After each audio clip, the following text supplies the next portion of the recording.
থেকে নিয়ে আপনি কি ভাবছেন? কে বেশি প্রতিপক্ষ বলে আপনার মনে হচ্ছে? কাকে, কোন দলকে মনে হচ্ছে? আমার একমাত্র প্রতিপক্ষ আমি নিজে।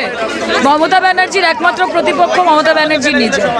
কাজে টিএমসিরও একমাত্র প্রতিপক্ষ টিএমসি নিজেই। আমরা নিজেদের থেকে আরো বেটার করতে চাই। সামনে বিরোধী বলে কেউ নেই। দিদি কি বলবেন? সন্দেশখালী একটি বিচ্ছিন্ন ঘটনা। মমতা বন্দ্যোপাধ্যায় 365 দিন মানুষের জন্য যা কাজ করেছেন, আমার মনে হয় না কোনো প্রভাব ফেলবে। Thank you so much. ভালো লাগলো।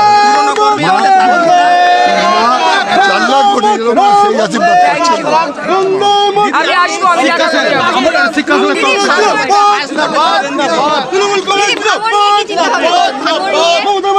ভাঙড়ের মানুষ আমাদের সাথে আছে এবং যে লিডার আছেন সে আসলে পক্ষে তো লিডার নয়।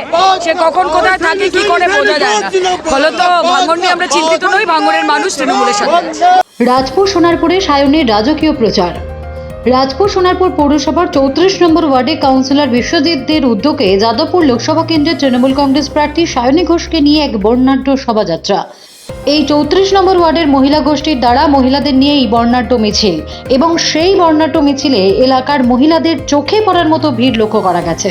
তারপরে এই এলাকার মানুষের জন্য প্রথম আগে কি দেখুন, প্রথম তো হচ্ছে সাংসদিকে মানুষের দাবি দাওয়াগুলো তুলে অর্থনৈতিক সাহায্য ছাড়া কোনো কিছুই সম্ভব না।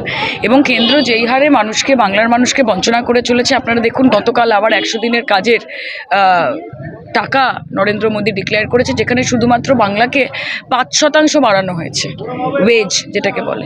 তো সেখানে কিন্তু বিজেপি শাসিত রাজ্যর অনেক এগিয়ে গেছে। আবার এই যে ক্রমাগত বঞ্চনা বিজেপি করে চলেছে, তার বিরুদ্ধে আমাদের প্রতিবাদ।